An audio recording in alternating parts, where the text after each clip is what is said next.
hope you're having a great night. It is Tracy coming to you live from Golden Dog Adventure Company headquarters. And I am here tonight with Jayme Thibeault from Cornerstone VNA, but you probably know her by another hat that she has worn. So she is also a longtime Golden Dog member, and she's also a founding member. So I'm sure you have seen her at past events. And most recently, we partnered with Cornerstone VNA. I believe it was back in March, and Jayme works there as the coordinator, Hospice Volunteer Coordinator. You're going to learn a little bit more about what she does and her role there. And they are now one of our charitable partners and one of our corporate partners. So you may have seen Jayme at the Easter egg hunt that we did in April. I know she had a fun craft going. So we're going to learn a little bit more about her tonight in this role. And we're also going to learn about the Pet Peace of Mind program that Cornerstone VNA runs. You're going to learn all about this program. You're going to learn about Cornerstone VNA, and you're going to learn about a wonderful volunteer opportunity with this organization. So tune in, ask us your questions. We want to get everything answered. And if for some reason you're watching on the replay, if you missed the live broadcast, you can just tag us below, and I'll make sure that I connect you with Jayme so that we can get all your questions answered. So welcome, Jayme. Great to have you here. Thank you. I appreciate you joining me tonight. Yeah. So before we jump into your wonderful presentation, can you just tell us a little bit about what you do in your position there? Sure. So I've been at Cornerstone for 3 years. I started out as a hospice LNA, and then I took over managing our hospice volunteers and running our Pet Peace of Mind program, which we're talking about tonight, and also our We Honor Veterans program. So my first year, I kind of focused on the We Honor Veterans and building that up. And my second year, I decided that that was ready to go. So Pet Peace of Mind started to come back and trying to just grow and build that program. So I oversee all of the volunteers and I manage those programs. We have 12 volunteers and we're always looking for some more.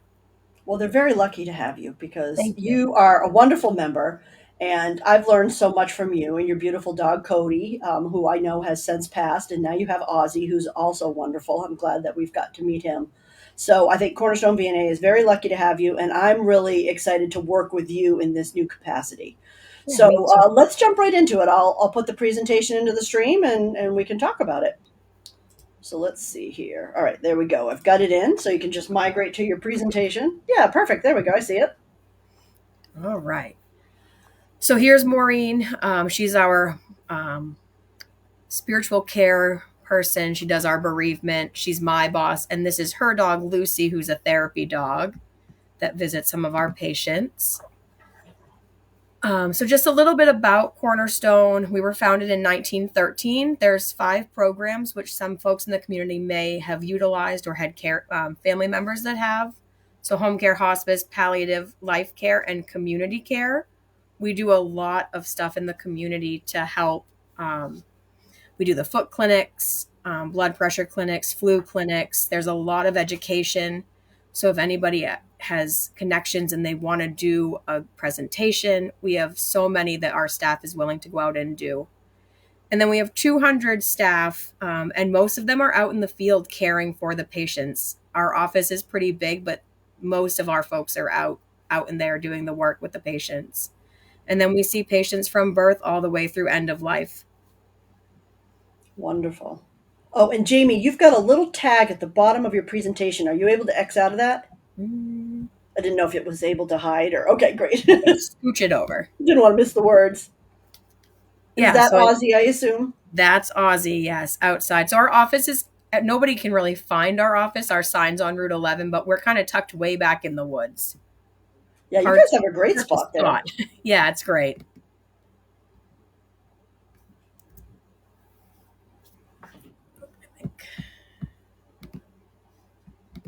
I thought I missed a slide.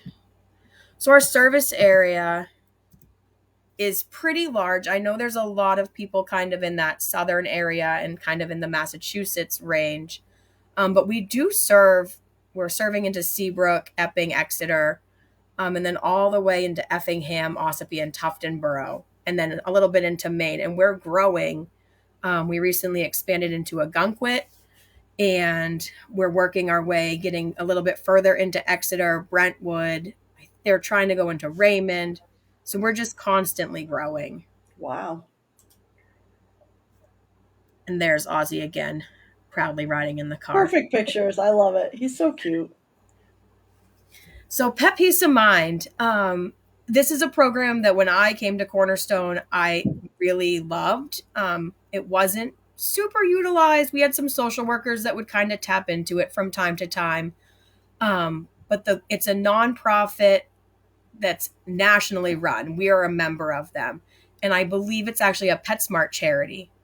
Um, Hmm. so the goal is to keep the patients and the pets together through the patient's end of life to the best of our abilities. Sometimes it just doesn't work out that way.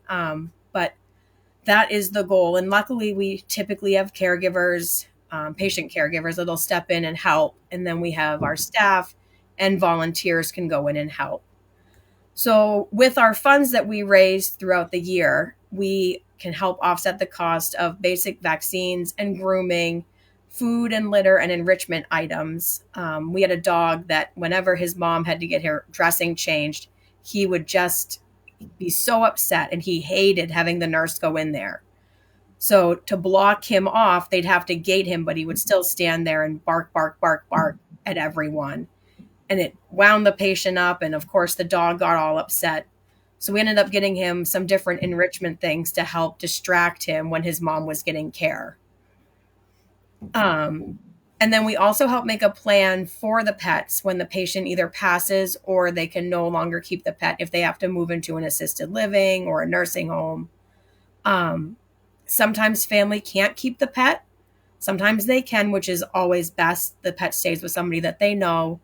But if we can start the process early and make a nice solid plan and let the patient get to know the person that will adopt the pet, that's always really ideal.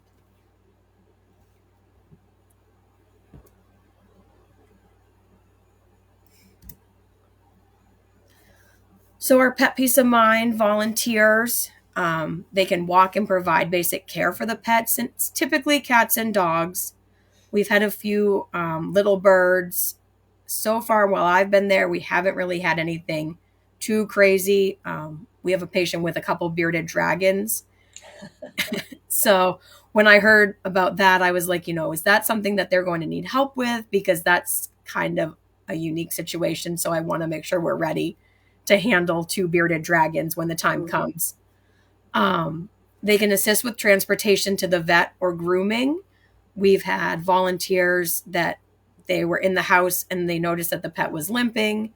So they reached out to me and the caregiver.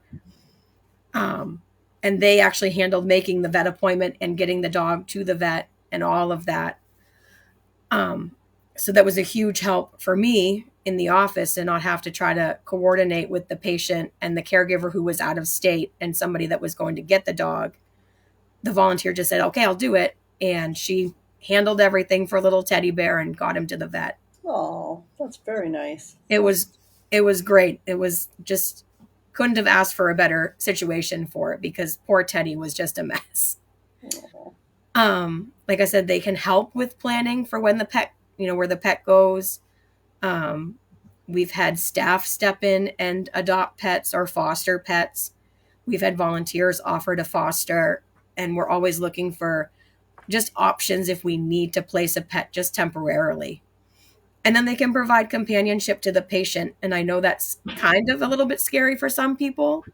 But I think after you get in there and you meet the pet and you meet the patient and you start to listen to their stories, and it usually starts out with the pet story and kind of goes from there, it turns into some really great conversation.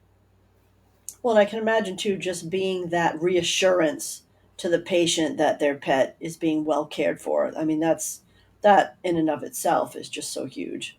Yeah. Yeah. So like for little Teddy, it was just him and his mom, the two of them in this house. And she had a niece that would come and, look in after her, but it was just her and the dog for quite a while. And everybody was kind of tiptoeing around, what's going to happen to Teddy? So I said, well, we have to make a plan. We can see that things are kind of changing.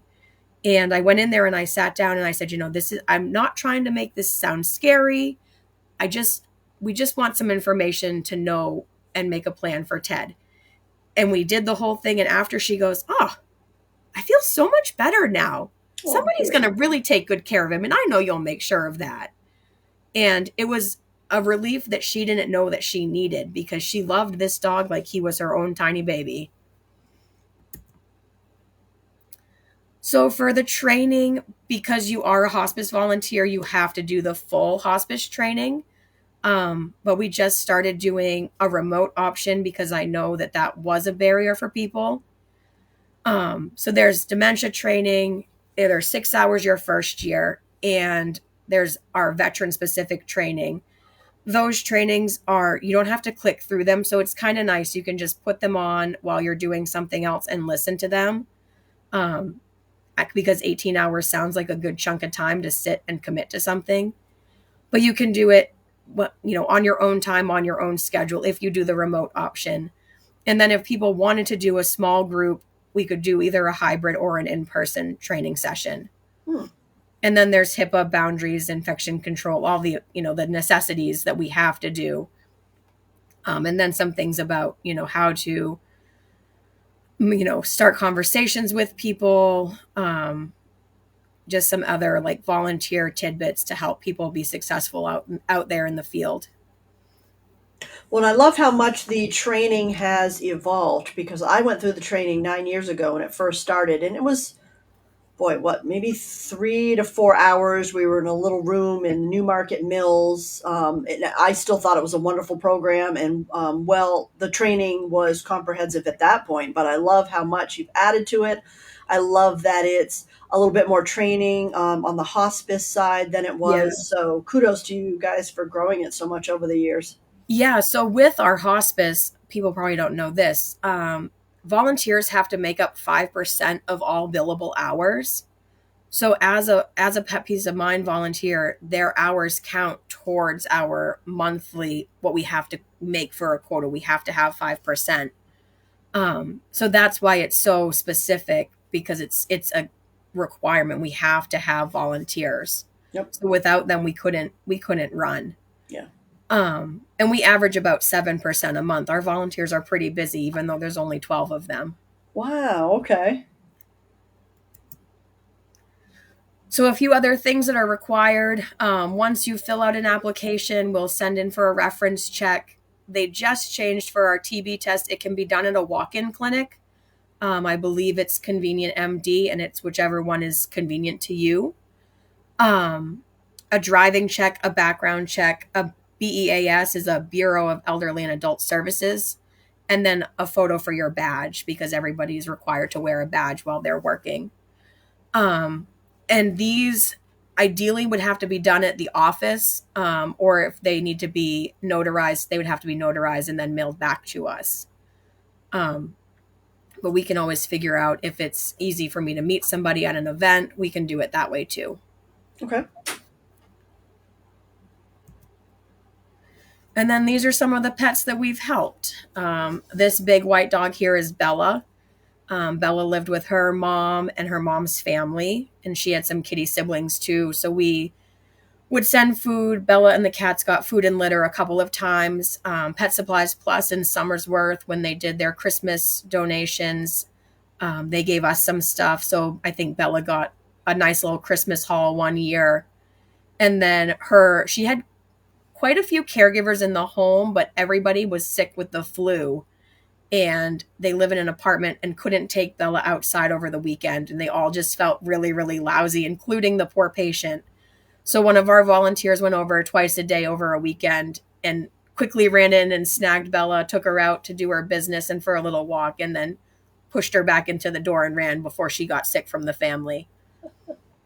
And she was a super sweet, big, big dog.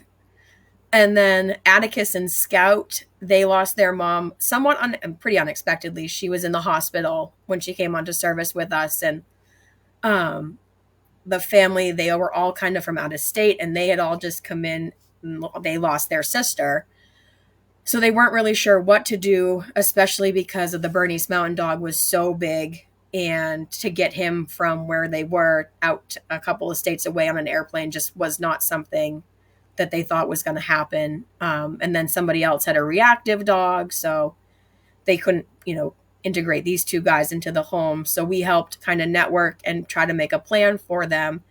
And one of the patient's friends actually stepped in and took both of them so they could stay together. That's wonderful. And Nino here, this big fluffy Aussie, is going to get a much needed groom tomorrow. I can't wait to see what she looks like after. She lives way up north, so we actually sent in a mobile groomer to make it a little bit easier because she's pretty high energy. So I wasn't too sure if we could send a volunteer in there to try to manage getting her from A to B.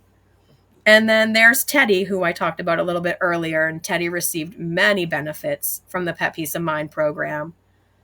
He was actually fostered by one of our chaplains before he went on to a rescue that helped find him a forever home. He was full of chaos. He looks like it. It looks like a troublemaker. There's Teddy again with one of our old Pet Peace of Mind volunteers. So some benefits of being a volunteer with us: you're making a difference in the patient's end-of-life journey. Their pets are usually such a huge part of their life to them, and to have somebody that's coming in to take care of them means so much to them. Hearing the patient's story and general conversation, getting some extra animal love, making connections in the community, and a complimentary Golden Dog membership, which is new with our partnership with you guys, which is so great. Yeah, we're so excited to be able to offer that to the volunteers. And then questions. This is one of our nurses, Jeff, with an imaginary patient at a photo shoot. Imaginary patient. Yes, no real patients were photographed for these. Well, that is wonderful. And let me see if we've got any questions here. So Jayme says she's very interested in volunteering. I work part-time at VCA and specialize in end of life. Sounds like you would be perfect, Jayme. Yeah, definitely. Yeah. Have you connected yet, the two of you, at all? We haven't, but I love how you spell your name. I know, exactly. So yeah, you just want to navigate over to the website, Jayme, or do you want to give your email address to if people want to connect with you? Do you want me to pop that last slide back up? Yeah, was it on there? Yeah, let's do that. I'll put it in. Yep. All right, so there it is. It's JTHIBEAULT@cornerstonevna.org. So Jayme, feel free to reach out to her there. Otherwise, you can go to the website as well. There is a job description there. It is very comprehensive. Talks about tasks, talk about what you do, caring for the pets, why it matters, and you can apply right through the website as well. So that lots of great information there too. And so I know that you have said you've had quite a few people interested in volunteering, but one of the problems that you're finding is that they are in different areas, which I know you can refer people on to other VNAs, yes. But it's really your key area. Do you want to just describe it again quickly? Because I know you've grown so much over the years. I know you're somewhat in Maine, you're somewhat in New Hampshire. We are. Really want to find people in that area that can volunteer in that area. Yes, so we're all the way from Effingham, Ossipee, and Tuftonboro in the North Country down to Seabrook, Hampton, Northampton, Exeter, Epping, Nottingham, Northwood, and into Maine out to Shapley, Sanford, Wells, York, Kittery, and Nagunquit, and everything in between there. Perfect. And our service area map is also on our website if anyone's looking for something. There are other agencies. I don't know the closest, probably the next closest one would be like Keene, I think has one. But I don't know how active they all are. I know when I had put a post out a while back, I kind of referred out to folks that were in the other areas, but I'd love to have some people join us here at Cornerstone. Yes. And how many volunteers are you hoping to get from your outreach efforts? I'd love to get 4 or 5 people. And will you put them all through the program at the same time, or do people do independent study or grouping? Yeah, it would depend on kind of when people came on board and what worked for people's schedules. I know it's especially hard for those people that are working full time. Yeah. And what is the commitment, weekly, monthly? How many hours could they expect to be Really, working? whatever works for them. I don't manage everybody's schedule because all the volunteers have their own things that they're doing. So what I do is I send an email out with the needs and kind of what each patient's looking for and a time frame of what time they need. And if it sounds like a good fit, the volunteers just will email me back and say, I want patient A, I'll take patient B. For instance, like we had Teddy Bear, who he was getting somebody 5 days a week. That's a hefty commitment, but she lived down the road and couldn't have a dog of her own. Oh, So she would go after work and hang out with Teddy and take him for a walk. And she would get her exercise with him walking around. And then she'd go home after that. But that was a one off. We haven't had anybody that's had that kind of flexibility in their schedule. And we yeah. haven't really had a super need for anybody that needed extensive pet care like that. Okay. Okay. Because obviously, yeah, the needs are changing. So you might Yeah. be helping with one client to start, but that could change as clientele switches. So now too, if someone just at this time is doesn't have the availability to be a volunteer, are there other ways that they can support the program? Yep. So with our veteran program, we make blankets for our veterans out of fleece, and then we use the scraps to make snuffle mats that we're going to donate to the animal shelters and to bring some over to Hero Pups Yep. and kind of tie that in with our We Honor Veterans. Nice. So if people wanted to help make snuffle mats, that's something that would be a huge help to us to take the scraps and do those. Um, People can make donations and just really spreading the word about what we do and trying to get people to be more aware of the program. Yeah. And I know you'll be posting in the community, I'm assuming, another Yep. call for volunteers. This video will also go in the next newsletter so people can learn a little bit more about it. How are the donations used too? That is that just earmarked for Pet Peace of Mind program? Yes. Yep. So on our website, there's a specific donation tab, and they go right to us. Or if somebody sent a check, if they just put a memo in that it is for Pet Peace of Mind, it it goes into that account. That's perfect. Well, Heather also says that she would love to volunteer. Heather, that's wonderful. I'm curious too. I don't actually know where Jayme and Heather, where do you guys live? Are you in that territory, or I don't know if you want to let us know the city that you're in so that Jayme can get a sense of what area you might be able to cover. So feel free to let us know if you are still watching. And so this, I mean, this is very, very helpful. I really feel that the more people hear about this wonderful volunteer opportunity, will get your 4 to 5 additional volunteers because we have a wonderful community. They're very ready to donate. They're very ready to volunteer. So I think it's just a matter of us, answering their questions and um, making sure we stay in front of them with all of these great opportunities, sharing all these heartwarming stories and testimonials and stuff that you're receiving. So Jayme says she's in Ossipee, but she works in Dover, Portsmouth. So Okay, actually, cool. aren't both That's those areas in your territory? Yep, that's Okay. perfect. So yeah, Jayme, you'll have to let Jayme know when you talk to her what area um, works for you. If you're thinking where you live, or if you're thinking where you work, or if you're thinking both. I mean, I suppose there's multiple opportunities there. So that's great. All right, fantastic. Let's see. Heather says she lives in Farmington, and I believe Cornerstone is right down the road from me. Yes, they would be right at the Rochester Farmington line there. That's fantastic. Awesome, guys. Well, while you guys are watching as we finish up here, if you have any other questions, let us know. Oh, Heather works from home, so it sounds like Heather might have a little bit more flexibility. That's wonderful. If you have any additional questions, let us know. We're wrapping up here, but one thing I did want to mention is that we will be supporting Cornerstone VNA with a program, or I should say, an event coming up on September 6th, which is a Saturday. It will be held at their location in Rochester, and it's going to be like a mini fun dog event. You're going to come, you'll see some of our great Golden Dog partners who will have activities and crafts and all kinds of enrichment there for you.